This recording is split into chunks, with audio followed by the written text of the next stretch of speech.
Hello ইউটিউববাসী, আমি সোম। আজকের যাচ্ছি একটা নতুন এক্সপিরিয়েন্স করতে। এক্সপিরিয়েন্স মানে মানুষের অনেক ধরনের শখ থাকে, তো আমি লাইফে জিনিসটা কোনোদিন করিনি, আজকে ফার্স্ট টাইম যাব।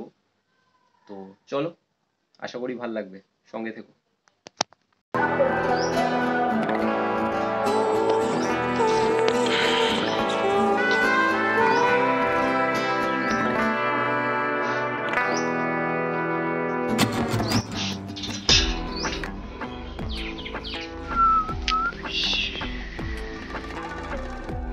তো গাইস, গড়িয়া থেকে বাস ধরে আমি চলে এসেছিলাম মুকুন্দপুর, কারণ মুকুন্দপুরে বসেছে রথের মেলা।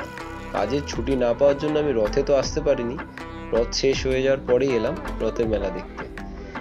মেলায় এসেই আমি যেটা দেখলাম, দেখে তো আমি অবাক। এ তো বাংলাদেশের প্লেন, যেগুলো যুদ্ধ করতে এসেছিল, বাট আমরা তাদেরকে নিয়ে মেলায় খেলাচ্ছি। তো বিদেশি প্লেন দেখার পর হঠাৎ করে আমার চোখটা আবার দাঁড়িয়ে যায়। আরে এটা তো ধুমের পরের পার্টের যেই বাইকগুলো ইউজ করার কথা ছিল, বাট ধুম ওইটা চলেনি, তো তাই বাইকগুলো এখানে রয়ে গেছে। गजब बेइज्जती है। না থাক, অনেক হয়েছে ভাট বকা। কিন্তু এ কি, যত ভাবি কিছু বলবো না। এগুলো যে সেই হেলিকপ্টার যেগুলো নিয়ে পাকিস্তান আমাদের অ্যাটাক করবে ভেবেছিল। আমরা মেলায় এটা দিয়ে পয়সা ওঠাচ্ছি। बंद करो, हाथ जोड़ के मैं मोदी साहब से गुजारिश करता हूँ।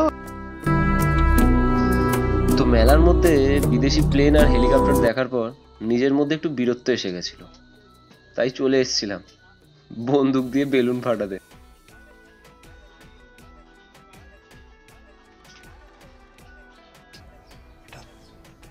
तुमसे ना हो पाएगा। বেলুন তো আর ফাটলো না, বন্দুকই মাঝখানে আটকে গেছিল।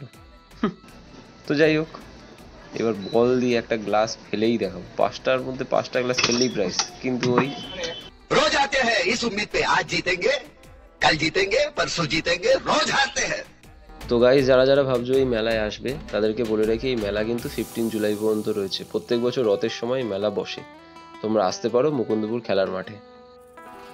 বাচ্চাগুলোকে মিকি মাউস শোতে দেখে নিজেও হ্যাংলার মতন সামনে চলে গেল।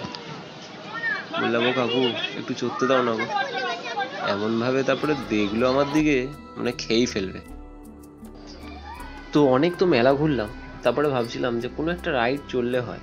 কোনোদিন তো চড়িনি এসব, বাট দেখে আর ইচ্ছা হলো না। তো তারপর ওখান থেকে চলে এলাম। বাট এই কি, এ তো মহাকাশের স্পেসশিপ। এই স্পেসশিপে উঠলে আমি এক্ষুনি অন্য দুনিয়ায় চলে যাব। থাক থাক, হবে না, আমার দ্বারা এটা নয়। বাট তারপরে আমার চোখে পড়লো লন্ডনের আই, মানে এই আমাদের দেশি নাগরদোল্লা। তো ইচ্ছে হলো এটাই চড়ার। অনেক বেছে এটাই চুজ করেছি। অ্যাকচুয়ালি আমি বাড়ি থেকে চিন্তা করেই এসেছিলাম যে আজকে আমি নাগরদোলা উঠবো। কোনোদিন উঠিনি, এত বড় হয়ে গেছি, ফার্স্ট টাইম। তো টিকিট কেটে দাঁড়িয়ে পড়লাম লাইনে।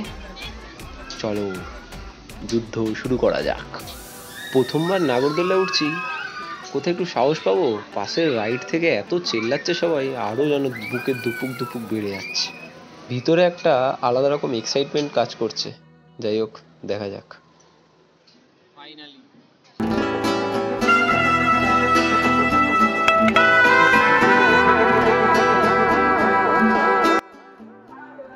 তো ফার্স্টে যখন নাগরদোলাটা উপরের দিকে উঠছিল, অতটা কিছু মাইন্ডে আসেনি। বাট যখন নিচে নামতে শুরু করলো, তখন মনে হচ্ছে ওই গানটা কানের ধারে বাজছে।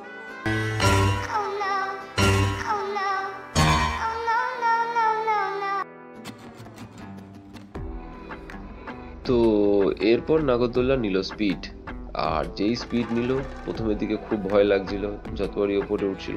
বাট আস্তে আস্তে আস্তে আস্তে কন্ট্রোল হয়ে গেছিলো যে না চলো ঠিক আছে, এক্সপিরিয়েন্স করতে এসছি, একটু তো এসব হবেই। তারপরে মোটামুটি ঠিক হয়ে গেছিল, ভাল লাগছিল। কিন্তু ভিতরে ভিতরে একটু দুপুক দুপুক করছিল। ওপর থেকে যখন নিচের দিকে পড়ছে, তখন মনে হয় এই মনে ওপর দিকেই ভেসে গেলাম আমি।